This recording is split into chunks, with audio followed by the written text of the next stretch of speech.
आज की इस महत्वपूर्ण प्रेस वार्ता में मंचासीन आदरणीय राष्ट्रीय अध्यक्ष मल्लिकार्जुन खड़गे जी के सलाहकार और सीडब्ल्यूसी के मेंबर, सौभाग्य से हमारे उत्तराखंड से ही आप हैं, आदरणीय गुरदीप सप्पल साहब।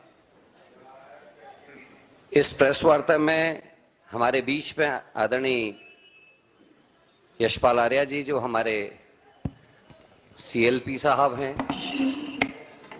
प्रेस वार्ता में उपस्थित बड़े भाई, पूर्व प्रदेश अध्यक्ष, पूर्व सीएलपी आदरणीय प्रीतम सिंह जी। इस महत्वपूर्ण प्रेस वार्ता में उपस्थित आदरणीय पूर्व प्रदेश अध्यक्ष और सीडब्ल्यूसी के मेंबर आदरणीय गणेश गोदियाल जी, और उपस्थित इलेक्ट्रॉनिक और प्रिंट मीडिया से आए हुए मेरे सभी सम्मानित साथी। आज एक बहुत ही महत्वपूर्ण विषय पे आदरणीय गुरदीप सप्पल जी आप सबको संबोधित करेंगे। और ये जो कार्यक्रम आज संबोधित आदरणीय सप्पल साहब कर रहे हैं, ये देश के लोकतंत्र को मजबूत करने के लिए, और जिस तरीके से एक पार्टी की सरकार ने लोकतंत्र को कमजोर और खत्म करने की दिशा में जो कदम उठाए हैं, उनको रोकने के लिए प्रोग्राम जो जारी हुआ है, जो उत्तराखंड में 3 महीने का एक प्रोग्राम है, उस प्रोग्राम के विषय में आप जानकारी भी देंगे। अब मैं आमंत्रित कर रहा हूं आदरणीय गुरदीप सप्पल साहब को, वो आपको संबोधित करेंगे। आदरणीय गुरदीप सप्पल साहब। शुक्रिया। उत्तराखंड कांग्रेस के प्रदेश अध्यक्ष सम्मानित करण महाराज जी, उत्तराखंड कांग्रेस लेजिस्लेटिव पार्टी के हमारे नेता आदरणीय यशपाल आर्या जी, कांग्रेस पार्टी की केंद्रीय चुनाव समिति के सदस्य हमारे सीनियर नेता प्रीतम सिंह जी, और कांग्रेस वर्किंग कमेटी में मेरे सहयोगी गणेश गोदियाल जी, और आप सभी मित्र, आपका बहुत बहुत धन्यवाद इस प्रेस कॉन्फ्रेंस में उपस्थित होने के लिए। ये प्रेस कॉन्फ्रेंस आज हम इसलिए कर रहे हैं क्योंकि उत्तराखंड के अंदर एक अभियान की आज हम घोषणा कर रहे हैं। इस अभियान का नाम है मेरा वोट मेरा अधिकार, और इसकी जरूरत इसलिए पड़ी है कि पिछले कुछ चुनावों के अंदर हम लोगों ने ये देखा है कि जो वोटिंग का मौलिक अधिकार, फंडामेंटल राइट, इस देश के हर नागरिक को भारत के संविधान के माध्यम से कांग्रेस पार्टी और संविधान सभा ने दिया था, अब चुनाव जीतने के लिए बीजेपी एक षड्यंत्र के तहत उस अधिकार को जगह जगह छीन रही है। हम लोग लगातार ये देख रहे हैं कि बड़े पैमाने पर वो लोग जो भारतीय जनता पार्टी की विचारधारा में या उसके कामकाज में विश्वास नहीं रखते, उनके वोट काटे जाते हैं, और बड़े पैमाने पर नए वोटर बाहर से लाकर बनाए जाते हैं। जनता तो भारतीय जनता पार्टी की नफरत की, बेरोजगारी की, महंगाई की सरकार को हटाना चाहती है, लेकिन फर्जी वोटर बनाकर और जेन्युइन वोटर को काटकर भारतीय जनता पार्टी लगातार अब जनमत का हरण कर रही है, जनमत की चोरी कर रही है। और ये हम हल्के तरीके से नहीं कह रहे हैं। महाराष्ट्र के अंदर जब हमारा गठबंधन की हार हुई तो इस देश में सबको हैरानी हुई, हमको भी हैरानी हुई, क्योंकि लोकसभा चुनाव के अंदर जो कांग्रेस लेड गठबंधन था, उसको लगभग 156 विधानसभा सीटों पर बढ़त मिली थी। 288 में से 156 सीट पर क्लियर बढ़त थी। और कुछ महीने बाद जब विधानसभा चुनाव हुए तो हमारे गठबंधन की करारी हार हुई। न जनता को समझ में आया, ना पत्रकारों को समझ में आया, ना हम लोगों को समझ में आया। उसके बाद जब हमने इसकी जांच की तो हमें मालूम पड़ा कि प्रदेश के अंदर, महाराष्ट्र के अंदर जितने वोट कांग्रेस गठबंधन को लोकसभा में मिले थे, उतने ही वोट विधानसभा में भी मिले। हमारा कोई वोटर पूरे प्रदेश के लेवल पर अगर हम टोटल देखें, हमको छोड़कर नहीं गया। लेकिन बीजेपी के वोट 70 लाख बढ़ गए, क्योंकि 4 महीने के अंदर उन्होंने 48 लाख नए वोटर बना दिए, 8 लाख वोटर डिलीट कर दिए और तकरीबन 20 लाख, ये पहले 2 फिगर बिल्कुल जेन्युइन है इलेक्शन कमीशन के, तीसरा वो दे नहीं रहा, लेकिन तकरीबन 20 लाख वोटर का बूथ शिफ्ट कर दिया। और इसका नतीजा ये हुआ कि जहां पे हमारा गठबंधन, महागठबंधन को जीतना चाहिए था, वो हार गए। कांग्रेस पार्टी चुनाव आयोग के पास गई। 3 दिसंबर 2024 को हमने उनसे रिक्वेस्ट की कि हम चुनाव आयोग पे कोई आरोप नहीं लगाते, लेकिन हम लोगों को चुनाव आयोग से मदद चाहिए ताकि हम विश्लेषण कर सकें। और हमने एक बहुत छोटी सी मदद चुनाव आयोग से मांगी। हमने कहा कि जितनी भी वोटर लिस्ट है, नई और पुरानी, उसका डेटा हमको इलेक्ट्रॉनिक फॉर्म में दे दीजिए ताकि हम अपना विश्लेषण करके देख सकें गड़बड़ हुई कहां पे। आज 3 महीना हो गया, ये छोटी सी बात चुनाव आयोग मानने को तैयार नहीं है। हाई कोर्ट में हम लोग गए दिल्ली के, तो चुनाव आयोग ने पिछले हफ्ते वहां बोला कि अगले 3 महीने के अंदर वो तय करेंगे कि वोटर लिस्ट कांग्रेस को देनी है या नहीं देनी है। वोटर लिस्ट जैसी चीज को चुनाव आयोग क्यों नहीं दे रहा है, यह बात लगातार संशय पैदा करती है। चुनाव आयोग ने हमको लिखकर दिया कि हम ये वोटर लिस्ट आपके सब कैंडिडेट्स को दे चुके, हम आपकी पीसीसी को पहले चुनाव में दे चुके। ये बात सच है।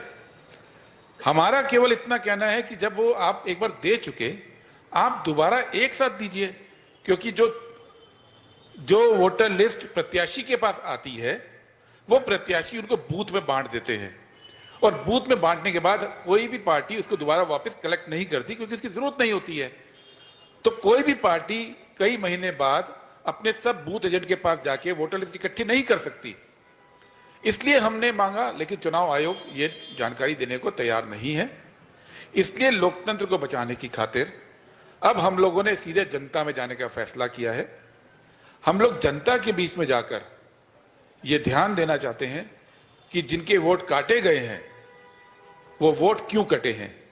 हम लोगों से बात करके पूरे प्रदेश के अंदर जो 100 नगर निकाय के चुनाव अभी हुए थे, उन 100 के 100 नगर निकाय में जिनके वोट काटे गए हैं, और केदारनाथ उपचुनाव में जो वोट काटे गए हैं, उनकी जानकारी हम लोगों से सीधा जाकर लेंगे और चुनाव आयोग से ये पूछेंगे कि इन लोगों के जो वोट काटे, वो वोट किसने कटवाया। जो इलेक्शन रिटर्निंग ऑफिसर था, उसने अपना काम क्यों नहीं किया, और जो ब्लॉक लेवल ऑफिसर था, उसने गलत रिपोर्ट क्यों दी। क्योंकि चुनाव आयोग में सिस्टम है कि अगर किसी का वोट कटता है, उसके लिए एक फॉर्म भरना होता है। वो फॉर्म कोई भी भर सकता है कि फलाना आदमी इस पते पे नहीं रहता। अगर किसी व्यक्ति ने फॉर्म गलत भरा है, तो एज अ वोटर को ये अधिकार है कि उसका मौलिक अधिकार छीनने का फॉर्म किस व्यक्ति ने भरा है। दूसरा, चुनाव आयोग का नियम है कि अगर वोट डिलीट करने की उस पर अर्जी आती है, तो इलेक्शन रजिस्ट्रेशन ऑफिसर ERO उसको एक रजिस्टर्ड पोस्ट वोटर के पास भेजनी पड़ती है, रजिस्टर्ड चिट्ठी स्पीड पोस्ट से या डाक खाने के थ्रू, जिसमें यह पूछा जाता है कि आपके वोट को काटने की एप्लीकेशन आई है, आपका वोट काटा जाए कि नहीं काटा जाए। तो कांग्रेस पार्टी जो वोटर जिनका नाम कटा है, उनके बिहाफ पे ये अभियान चलाएगी कि उनको ये डाक क्यों नहीं मिली। और तीसरा बात, चुनाव आयोग का ये भी नियम है कि अगर रजिस्टर्ड पोस्ट का जवाब वोटर नहीं देता है, तो ब्लॉक लेवल ऑफिसर को उस वोटर के घर जाना होता है, उससे मिलना होता है और एक लिखित रिपोर्ट देनी होती है। तो हम वोटर के बिहाफ पे ये भी चुनाव आयोग से और राज्य प्रशासन से जिसने निकाय चुनाव करवाए हैं पूछेंगे कि बीएलओ ने वोट काटने की गलत जानकारी कब दी, क्यों दी, ताकि चुनाव आयोग की जिम्मेदारी हम लोग तय कर सके। चुनाव आयोग बार बार ये कहता है कि राजनीतिक दलों को अपना काम करना चाहिए। इस बारे में चुनाव आयोग से हमारी कोई आपत्ति नहीं है। संगठन के तौर पे कांग्रेस पार्टी अपने संगठन को मजबूत करेगी, लेकिन चुनाव को निष्पक्ष कराने की और वोटर का मौलिक अधिकार को बचाने की मूल जिम्मेदारी संविधान ने पॉलिटिकल पार्टी को नहीं दी है। संविधान ने यह जिम्मेदारी चुनाव आयोग को दी है और कांग्रेस पार्टी चुनाव आयोग की इस जिम्मेदारी को तय करने के लिए पूरे प्रदेश में जमीन पे 3 महीने का अभियान चलाने जा रही है। और इसके लिए हम आप सबसे भी सहयोग चाहते हैं और प्रदेश की जनता से भी ये हम अपील करते हैं कि अगर आपका वोट कटा है तो हम एक ईमेल एड्रेस और एक व्हाट्सएप नंबर सर्कुलेट करेंगे प्रदेश की ओर से, आप वहां पे जानकारी दीजिए। कांग्रेस पार्टी आपके वोट को गलत काटने वाले के खिलाफ कार्रवाई करेगी और कांग्रेस पार्टी इस अभियान को अपने चरम पर लेके जाएगी। एक बात और जो चुनाव आयोग से हम लोग कहना चाहते हैं, भारत एक मजबूत लोकतंत्र है और ये ऐसा लोकतंत्र है जिसमें दुनिया में पहली बार हर वयस्क को, हर एडल्ट को वोटिंग राइट बिना किसी शर्त के दिया गया था।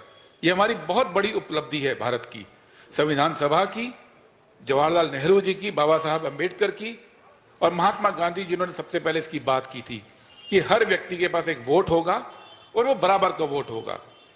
और ये चुनाव आयोग जब जवाहरलाल नेहरू जी ने स्थापित किया था उस समय वोटर को अपने अधिकार का नहीं मालूम था, उस समय किसी पॉलिटिकल पार्टी को अधिकार का नहीं मालूम था। इस देश में 90% के करीब लोग निरक्षर थे, वो कैंडिडेट का नाम और वो पार्टी का नाम पढ़ना नहीं जानते थे। तो 1950 में जब चुनाव आयोग बना, सुकुमार सेन हमारे पहले चुनाव आयुक्त बने, तो कई सारे कदम उस समय के चुनाव आयोग ने उठाए थे कि लोगों को अधिकार उनको मिले। जैसे पूरी दुनिया में पहली बार चुनाव चिन्ह का कॉन्सेप्ट हमारा चुनाव आयोग लाया, क्योंकि लोग पढ़ना नहीं जानते थे, तो एक नया कॉन्सेप्ट निकाला गया कि चुनाव चिन्ह होना चाहिए। पूरी दुनिया के अंदर इतने बड़े पैमाने पे कभी किसी ने वोट ही नहीं किया था भारत जैसे देश में।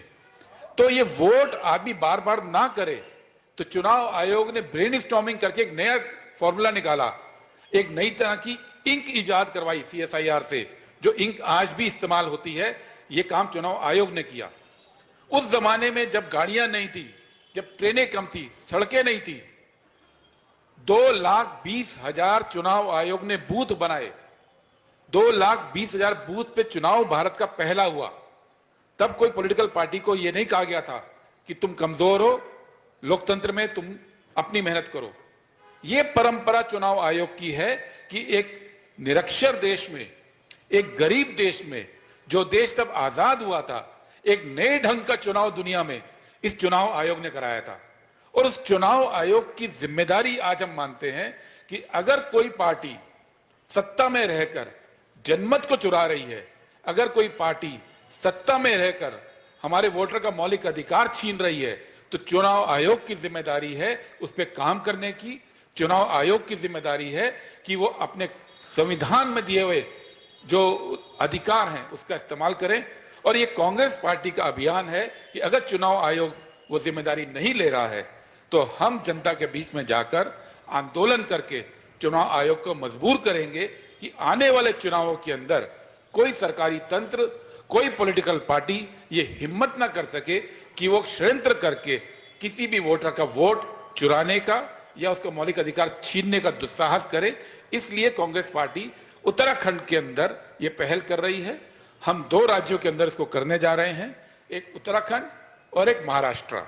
उत्तराखंड में सभी 100 नगर निकायों में हम लोग इस अभियान को चलाएंगे, जिसके तहत हम RTI डालकर 3 जानकारी मांगेंगे।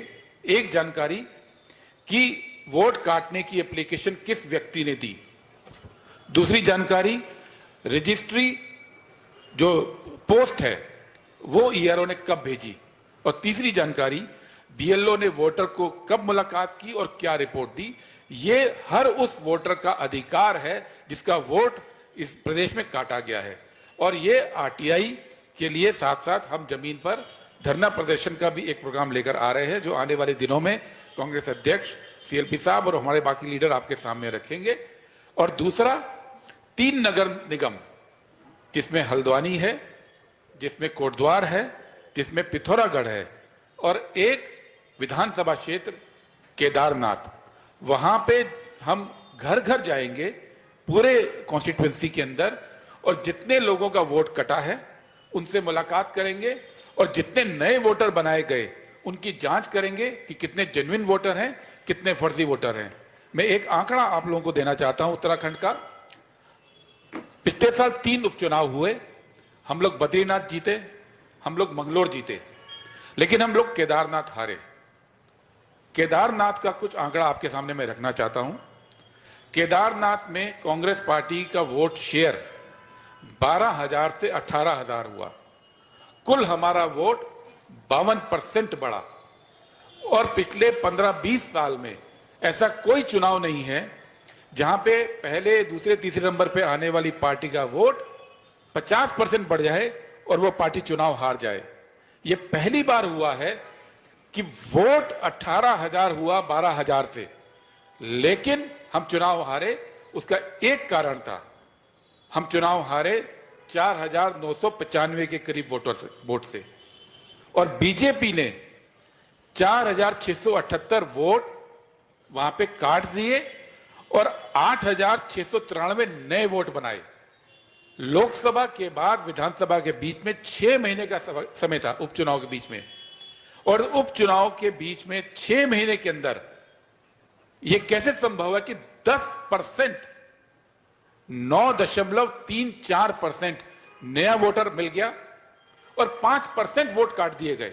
यह बहुत बड़ी संख्या है। इस संख्या के चलते केदारनाथ का जनमत बीजेपी ने कांग्रेस से चुराया है, और इसलिए हम केदारनाथ में भी हर घर पे हर उस वोटर को मिलेंगे जिस वोटर का वोट छीना गया है, और हर उस वोट की जांच करेंगे जिस वोट को नया रजिस्ट्रेशन हुआ है, और अगर फर्जी बना गया है तो हम इस लड़ाई को उसके अंतिम मुकाम तक लेकर जाएंगे। शुक्रिया। अब मैं आदरणीय सीएलपी साहब से रिक्वेस्ट करूंगा कि वो अपनी बात रखेंगे। धन्यवाद। हमारे कांग्रेस वर्किंग कमेटी के सदस्य, मेंबर और जनरल सेक्रेटरी आईसीसी आदरणीय सप्पल साहब, हमारे प्रदेश कांग्रेस कमेटी के सम्मानीय अध्यक्ष करण मेहरा जी, हमारे प्रदेश कांग्रेस कमेटी के पूर्व अध्यक्ष, पूर्व सेल्फी लीडर आदरणीय प्रीतम सिंह जी, हमारे कांग्रेस वर्किंग कमेटी के मेंबर और पूर्व अध्यक्ष आदरणीय गणेश गोध्याल जी, इलेक्ट्रॉनिक मीडिया और प्रिंट मीडिया के मेरे सभी सम्मानित बंधुओं, अभी आपके सामने विस्तृत रूप से जो हमारा मौलिक अधिकार है और संविधान में जो हमें जो अधिकार दिया गया है, और पिछले चुनाव में जिस तरह से उन अधिकारों का हनन किया गया है और मतदान से वंचित करने का काम लगातार होता रहा है, और इसको बहुत ही बारीकी के साथ सप्पल साहब ने गहन अध्ययन के बाद इसको देखा, और इसके उपरांत स्पष्ट हो गया कि सरकार, भारतीय जनता पार्टी की सरकारें और चुनाव आयोग हमारे आदरणीय मतदाताओं को उनके मूल अधिकारों से वंचित करना चाहती है और इस तरह के हथकंडे अपनाकर सब सत्ता में काबिज होती रही है। और जो हमारा आगे का एजेंडा है, निश्चित रूप से कांग्रेस, उत्तराखंड कांग्रेस कमेटी ने आज स्पष्ट रूप से जिला कांग्रेस कमेटी के अध्यक्षों को निर्देशित किया है और हर पोलिंग बूथ से 20 ऐसे मामले सामने लाएं जिसमें जो हमारे मतदाता हैं उनके नाम काट दिए गए। कई मतदाता ऐसे हैं जो बाहर के प्रदेशों के हैं, उनके नाम उसमें शामिल कर दिए गए। कई ऐसे मतदाता हैं जो उनका मूल पोलिंग बूथ है उससे उनको शिफ्ट करके किसी और पोलिंग बूथ में उनका नाम दर्ज कर दिया गया।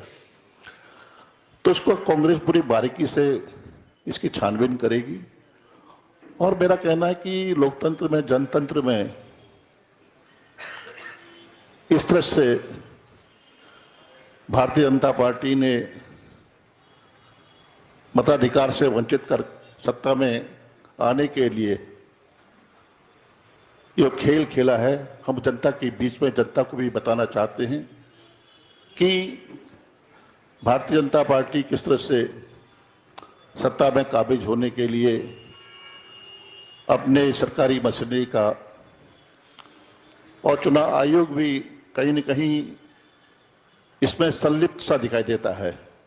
इसको हम जनता के सामने, जनता की अदालत में भी ले जाना चाहेंगे क्योंकि उनके मूल अधिकारों का हनन किया गया है और मुझे विश्वास है कि हम आने वाले 3 महीनों में प्रदेश कांग्रेस कमेटी और जिला कांग्रेस कमेटी के, जो महानगर कांग्रेस कमेटी के अध्यक्षगण हैं, सब मिलकर इस मुहिम को आगे बढ़ाएंगे और जो असली सच है वो आप सबके सामने भी और जनता के सामने लाने का हम काम करेंगे। आप सबका बहुत बहुत धन्यवाद। अब मैं आप सबके बीच में आदरणीय सीईसी के मेंबर प्रीतम सिंह जी से निवेदन करूंगा, वो अपना संबोधन करें।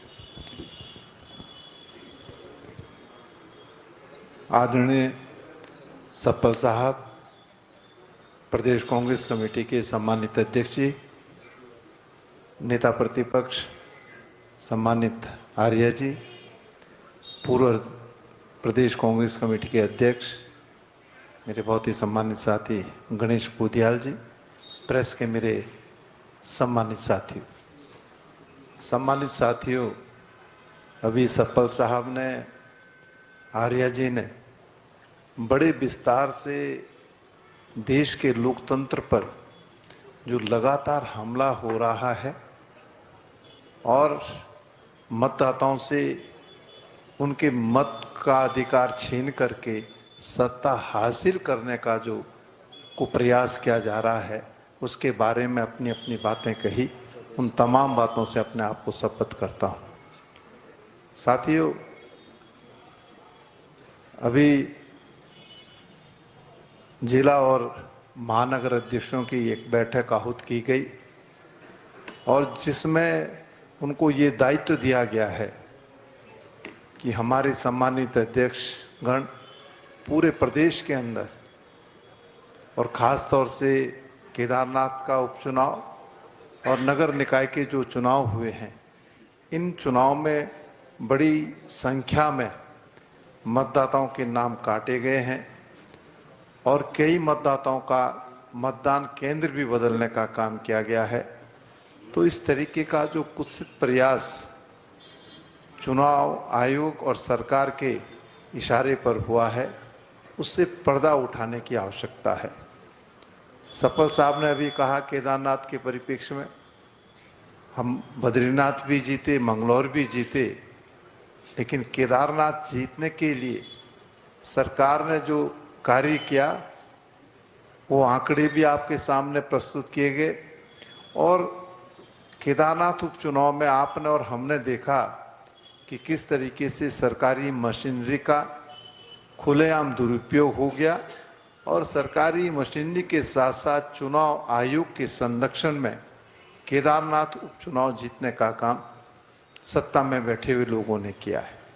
और नगर निकाय के चुनाव में आपके सामने है कई ऐसे प्रतिष्ठित लोग जिनका मतदान केंद्र बदलने का काम किया गया है। अब जब मतदान केंद्र बदला जाएगा तो स्वाभाविक बात है कि हर व्यक्ति फिर वोट देने में उतना अपनी इच्छा नहीं रखता जितनी उससे पहले जब जिस मतदान केंद्र पर वो वोटर रहता और रहती है। तो उससे 3 काम हुए, वोट का मत प्रतिशत भी गिरा, नए वोटर जो बाहर से लोग थे उनको मतदाता बनाया गया और मतदाता बनाने के साथ साथ कई लोगों के जो है वोट भी काटे गए। तो ये लोकतंत्र पर सीधे सीधे प्रहार है। लोकतंत्र की हत्या करने का काम चुनाव आयोग और सरकार के इशारे पर इस देश के अंदर हो रहा है, जिसकी वानगी महाराष्ट्र में देखने को भी मिली है, जिसका उल्लेख अभी हमारे बहुत ही सम्मानित आदरणीय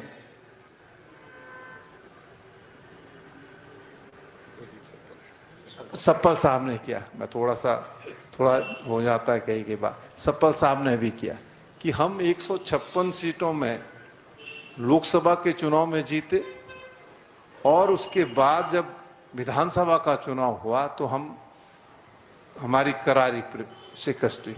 और इसीलिए कांग्रेस नेतृत्व ने ये निर्णय लिया और राहुल गांधी जी ने तो प्रथम पंक्ति में आकर के इस बात को कहा कि महाराष्ट्र के चुनाव में व्यापक स्तर पर धांधली हुई है। और जब इसकी जांच की गई, जिसका जुम्मा सप्पल साहब के कंधों पर था, तो सप्पल साहब ने वो आंकड़े आपके सामने रखे जो महाराष्ट्र के चुनाव में हमारे सामने हैं। तो इस तरीके से अगर लोकतंत्र की हत्या होगी तो कांग्रेस मौन नहीं रह सकती है। और प्रदेश कांग्रेस कमेटी जहां एक ओर ये अभियान चलाएगी कि हम मतदाताओं तक जाकर के उनके परिप्रेक्ष्य में उनसे बात करें, वहीं दूसरी ओर हम सड़क पर उतर करके भी इस सरकार का चुनाव आयोग के खिलाफ संघर्ष करने का काम करेंगे। ये बात मैं आज आपके माध्यम से कहना चाहता हूं। धन्यवाद। अब मैं आदरणीय गणेश गोदियाल जी जो हमारे कांग्रेस वर्किंग कमेटी के सदस्य हैं उनसे निवेदन करूंगा कि जो इसमें फर्दर हमारी कुछ डिटेल्स हैं उनको आपके बीच में देने के काम करेंगे। धन्यवाद अध्यक्ष जी।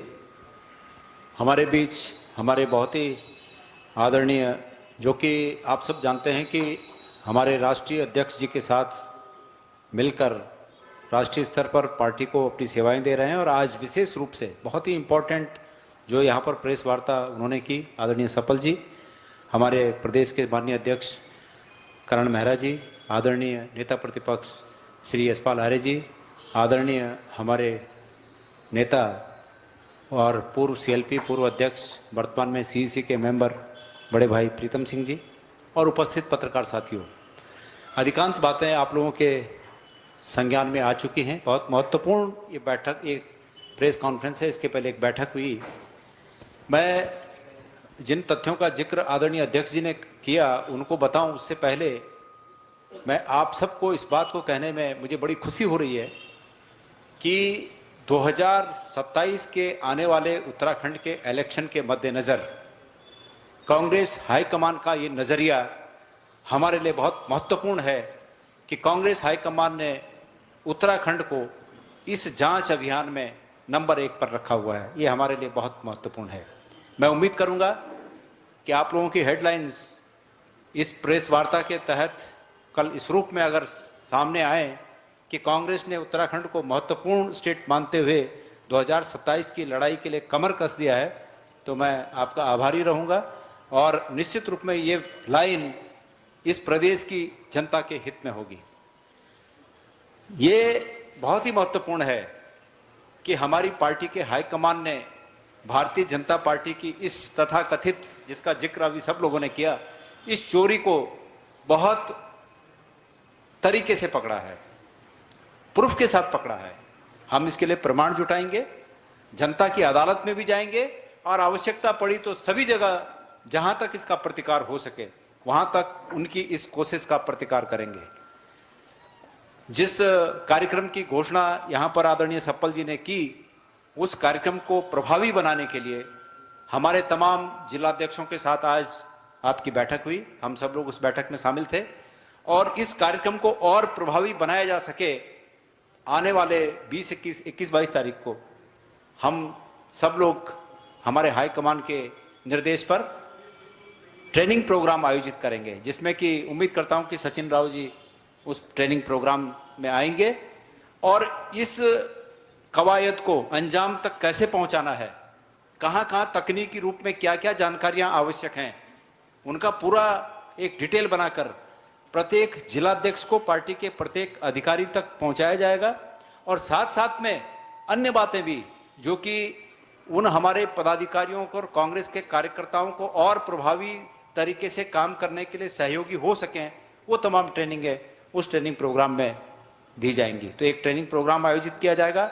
मैं इस रूप में, निजी रूप में भी सप्पल जी का आभारी हूं कि वो इस प्रदेश के निवासी भी हैं और उन्हें ये चिंता है कि इस प्रदेश में 2027 में कांग्रेस को वापस लाना है।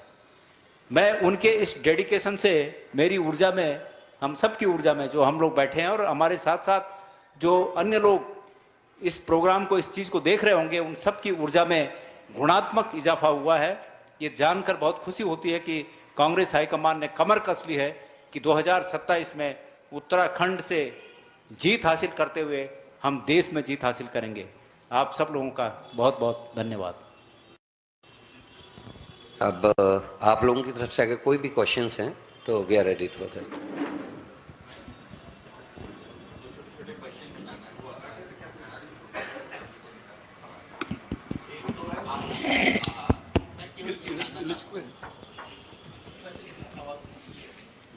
ठीक है, ठीक ही नहीं है, ठीक है। मैं ये जानना चाहता हूँ, आपने एक कहा कि जब देश में निरक्षरों की संख्या काफ़ी थी और चुनाव आयोग ने तमाम तरह के डिसीजन लिए और अच्छे अच्छे कदम उठाए, चाहे चुनाव निर्धारण है।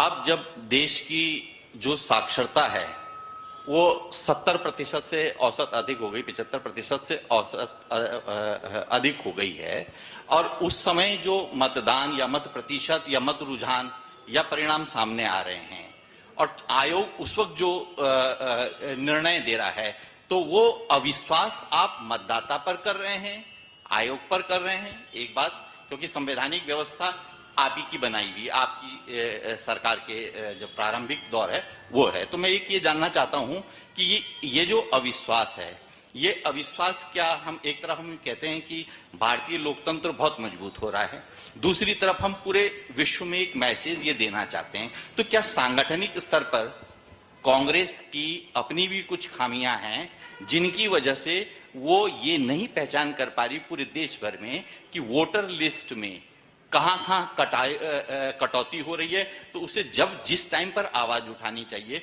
वो नाकामी क्यों?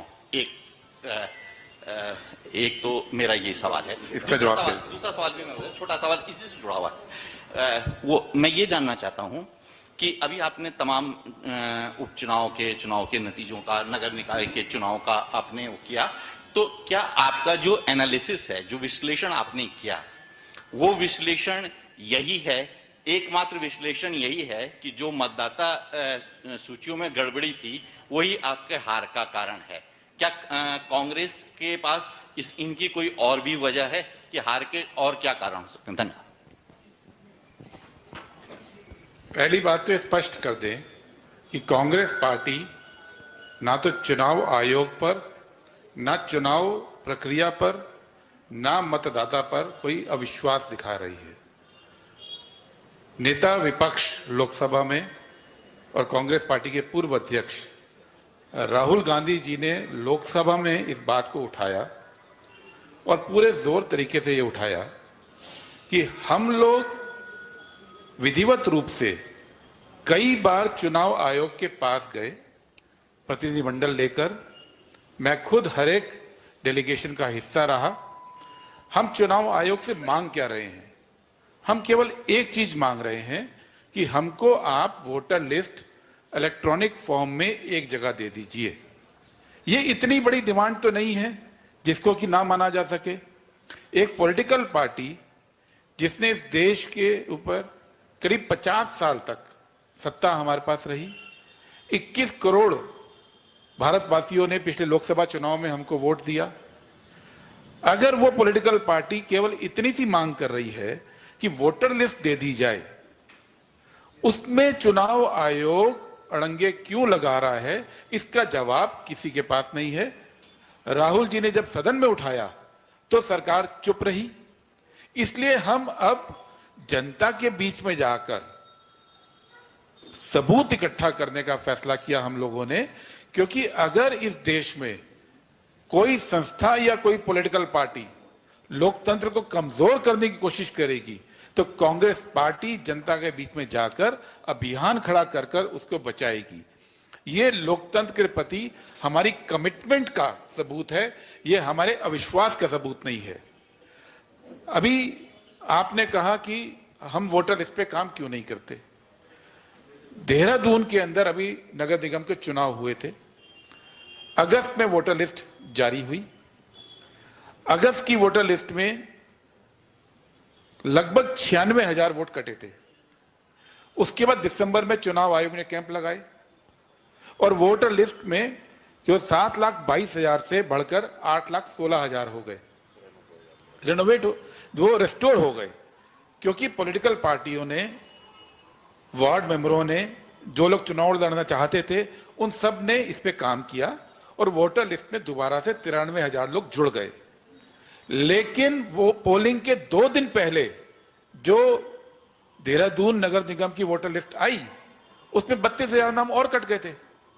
अब मेरा सवाल आप लोगों से ये है कि अगर 2 दिन पहले कोई वोटर लिस्ट आती है और उसमें 32,000 लोगों का नाम कट जाता है, तो उन लोगों के पास क्या ऐसा रास्ता है कि वो चुनाव आयोग के पास जाके, या इस मामले में नगर निकाय का जो चुनाव करा रही थी संस्था हमारी राज्य सरकार की, उसके पास जाके कहां अपील करते? उनको 2 दिन पहले पता लग रहा है उनका वोट कट गया है। इसमें कोई पॉलिटिकल पार्टी के पास, किसी मतदाता के पास कोई सॉल्यूशन ही नहीं है। इसलिए हम इस खतरे से लोगों को आगाह कर रहे हैं कि पूरे देश के अंदर हम लोग सक्रिय हैं। जो हमारी ड्यूटी है उसको हम और दुरुस्त करेंगे, लेकिन जो चुनाव आयोग की ड्यूटी है वो तो चुनाव आयोग को काम करना पड़ेगा।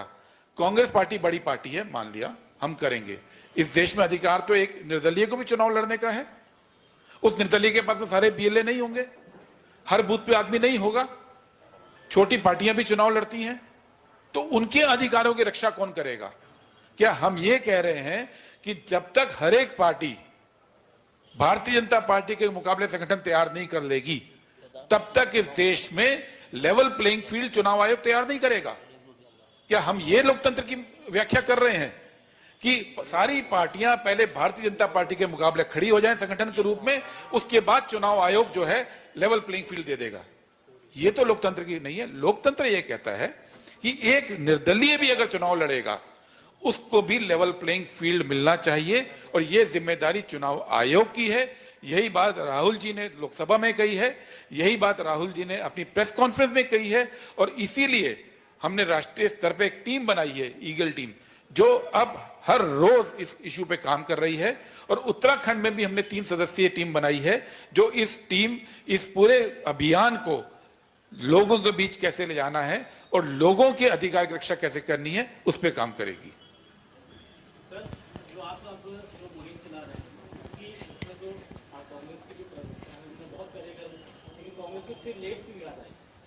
देखिए, हम लोग पहले चुनाव आयोग के पास गए, 3 दिसंबर को हम गए, उसके 15 दिन बाद गए, उसके बाद हमें चुनाव आयोग को चिट्ठी लिखी, उसके बाद हमें दूसरी चिट्ठी लिखी, उसके बाद संसद में राहुल जी ने उठाया, लोकसभा में, राज्यसभा में खड़गे जी ने उठाया, उसके बाद राहुल जी ने प्रेस कॉन्फ्रेंस की। ये 3 महीने की प्रक्रिया हमारी उम्मीदों से जुड़ी थी कि हम एक जेन्युइन डिमांड कर रहे हैं और इस देश की संस्थाएं उसको मानेंगी। लेकिन जब हमने देखा कि किसी के कान पे जू नहीं रेंग रही है, जब हमने देखा कि इतने बड़े मुद्दे के ऊपर जो रिस्पॉन्स आना चाहिए, चाहे सरकार का चाहे चुनाव आयोग का, जब वो रिस्पॉन्स नहीं आया, तो कांग्रेस पार्टी ने संगठन के रूप में तैयारी करके जनता के बीच में जाने का फैसला किया। हम महाराष्ट्र की 30 विधानसभाओं में 15-15 बूथ पे इस काम को कर रहे हैं। उत्तराखंड के 100 नगर निकाय संस्थाओं में कर रहे हैं।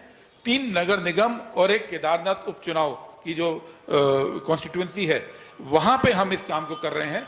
जनता के बीच में जाने के लिए कुछ होमवर्क हमको करना था।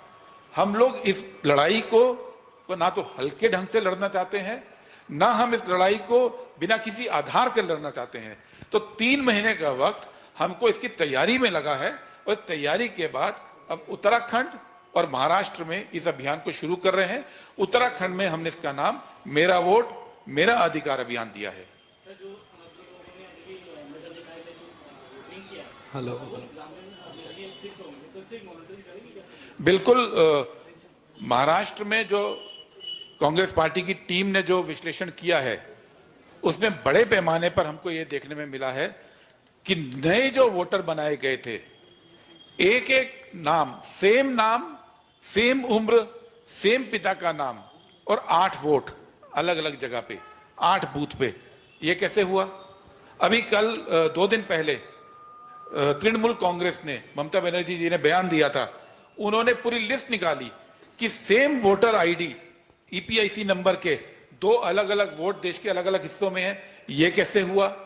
हमने ये भी देखा कि महाराष्ट्र के चुनाव में, चुनाव के कुछ दिन पहले नॉमिनेशन की प्रक्रिया के दौरान जो वोटर बने, वो वोटर सतना मध्य प्रदेश, रीवा और गुजरात से आए थे। कितने आए थे अभी हमको इसकी कोई जानकारी नहीं है, लेकिन जो लिमिटेड हमने पायलट स्टडी की, उसमें भी लोग मिल गए। तो ये बात बिल्कुल सच है कि यहां पे भी लगातार शिकायतें हैं कि बीजेपी उन्हीं वोटरों को नगर निकाय में रजिस्टर करके और उन्हीं को वापस ग्रामीण क्षेत्र में रजिस्टर करके दोहरी वोटिंग करा के अपनी संख्या को बढ़ाने की कोशिश में लगी है। इसलिए हम इस अभियान को अभी चला रहे हैं। मेरा इस विषय से इतर सवाल माननीय अध्यक्ष जी से है। अभी कैग की रिपोर्ट आई है, उसमें कई चीज़ें हुई हैं, चाहे वो स्वास्थ्य को लेकर हो या वन विभाग से संबंधित हो, बाल विकास से संबंधित हो। उस पर कांग्रेस पार्टी ने क्या सवाल उठाए हैं? क्या प्रदर्शन आपकी तरफ से हुए हैं? क्या आपके लोगों ने कैग रिपोर्ट का अध्ययन किया है? देखिए, इसमें मैं प्रेस भी कर चुका, अपने संबोधन दे चुका। मुख्यमंत्री को खासकर कुपोषण वाले में, जिसमें रिपोर्ट आई थी 2.5% कुपोषित बच्चों की संख्या बढ़ गई है प्रदेश में 2024 में, जबकि 430 करोड़ रुपया पोषण के लिए, बच्चों के पोषण के लिए सरकार द्वारा निर्गत किया। तो किसने वो अन्न या जो भी स्वास्थ्यवर्धक चीजें देनी थी बच्चों को, किसने खाई, किसने पी? इस पर मैंने मुख्यमंत्री को पत्र लिखा है कल ही, और उसमें हमने मांग की है कि उसमें जांच करें और जो भी दोषी मंत्री हैं, अधिकारी, कर्मचारी, उनके खिलाफ कार्रवाई होनी चाहिए। जहां देश आगे बढ़ रहा है, तरक्की कर रहा है, लोग बोल रहे हैं, वहीं कुपोषित बच्चों की 2.5% संख्या बढ़ना एक अपने आप में बड़ा चिंता का विषय है।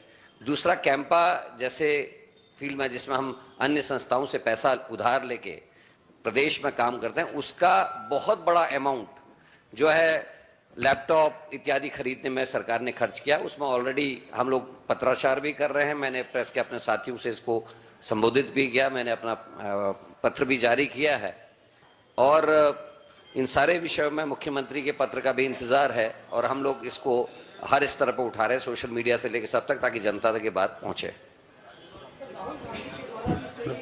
हेलो, देखिए, सदन के कई नियम होते हैं। सदन में ऐसे जैसे आप प्रश्न करें ऐसे नहीं हो सकता। सदन में प्रश्न लगाने की एक अवधि होती है, एक समय होता है, वो जैसे चाहे विधानसभा है चाहे लोकसभा है, और घटना प्रश्न, अच्छा, प्रश्न में भी फर्स्ट कम फर्स्ट सर्व है। जैसे जैसे प्रश्नों की संख्या, एक दिन में एक व्यक्ति 5 प्रश्न लगा सकता है, और बहुत बड़ा सदन है जिसकी आप बात करें, तो वो प्रश्न का समय आगे पीछे होता है। तो जहां वो उचित फोरम है वहां उस बात को उठा रहे हैं। सप्पल जी से एक मेरा सवाल ये है कि जिस तरह से उत्तराखंड को चुना गया है और क्या हाईकमान जैसे राहुल जी या खड़गे जी मॉनिटरिंग कर रहे हैं इस चीज़ की, यहाँ पर भी क्या कुछ चल रहा है इस वक्त जो चुनाव में? बिल्कुल कांग्रेस पार्टी में हाईकमांड के लेवल पे ये मॉनिटरिंग हो रही है और राहुल जी के निर्देश पर ही ये पूरा अभियान शुरू किया जा रहा है, क्योंकि ये अभियान अब लोकतंत्र से जुड़ा हुआ है। अगर वोट छीन लिया जाएगा तो लोकतंत्र तो विफल हो गया। तो इसलिए राहुल गांधी जी लगातार इस बात को उठा रहे हैं। इसीलिए राहुल गांधी जी ने संसद में बात उठाई, प्रेस के माध्यम से उठाई और अब हम सबको निर्देशित किया है कि जमीन पर जाकर हम लोग लोगों को साथ लेकर इस अभियान को चलाएं। उत्तराखंड को मॉडल स्टेट की तरह रखा गया है, क्योंकि अगर उत्तराखंड के अंदर हम लोग ये साबित कर पाते हैं कि ये कितना बड़ा षड्यंत्र हो रहा है तो पूरे देश में एक संदेश जाएगा और राहुल जी का ये अभियान को हम पूरे देश में चलाने के लिए उसके बाद तैयारी करेंगे। तो जिस तरह से राहुल जी और यहाँ पर जो पूरी मॉनिटरिंग हो रही है, मैं ये भी जानना चाहूँगा कि संगठन को लेकर मजबूती के लिए क्या इस चीज़ पे भी मॉनिटरिंग हाईकमान कर रहा है कि संगठन कितना मजबूत है या कार्यकर्ता या जो भी यहाँ पर चल रहा है इस वक्त उत्तराखंड में या देहरादून में खासकर?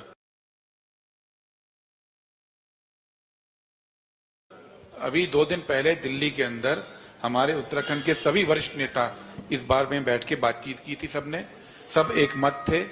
आज सारे जिलाध्यक्ष की मीटिंग हम लोगों की हुई है, सारे जिलाध्यक्ष इसमें एक मत हैं और 100 नगर निकायों में हम इस चीज को ले जा रहे हैं।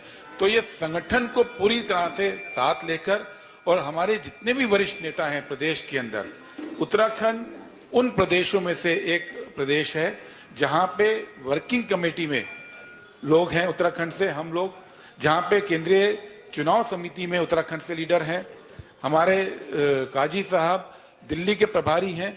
तो राष्ट्रीय लेवल पे उत्तराखंड की शायद सबसे ज्यादा प्रतिनिधित्व है। प्रदेश में हमारे लीडर्स हैं, सीएलपी साहब हैं, प्रदेश अध्यक्ष हैं, सारे मिलकर इस बात में एक मत हैं। इसीलिए 2 दिन पहले दिल्ली में मीटिंग हुई थी और आगे का ये अभियान सब इकट्ठे होकर चलाएंगे। सप्पल जी, मेरा एक सवाल है। मेरा ये कहना है कि आपने कहा कि दूसरे प्रदेशों से आते हैं, उनकी वोट जोड़ दी जाती है। 1 नेशन 1 इलेक्शन की जब बात आती है आप लोग विरोध क्यों करते हैं? अगर वैसा हो जाएगा तो फिर तो ये स्थिति खत्म हो जाएगी। 1 नेशन 1 इलेक्शन के ऊपर हमने सरकार से अभी ये बोला है कि सरकार का प्रस्ताव क्या है। मोदी सरकार की एक समस्या है, वह शगुफा छोड़ते हैं और जब हम उसकी डिटेल मांगते हैं तो डिटेल कहीं नहीं देते हैं। हमारा ये कहना है कि आज जो समस्या है जो देश को दिख रही है, आपको क्या लगता है कि अगर वोटर लिस्ट में चोरी हो रही है तो 1 नेशन 1 इलेक्शन से वो चोरी रुक जाएगी? फिर तो अभी खुदरा चोरी हो रही है, एक बार महाराष्ट्र में की, एक बार उत्तराखंड में की, फिर तो थोक चोरी हो जाएगी कि एक ही इलेक्शन में सारी चोरी करो और एक ही साथ सब कुछ कब्जा लो। तो ये कोई सॉल्यूशन नहीं है। सॉल्यूशन ये है कि जनता का मौलिक अधिकार की रक्षा की जाए और उसके लिए कांग्रेस पार्टी तत्पर है। धन्यवाद। चाय प्लीज आप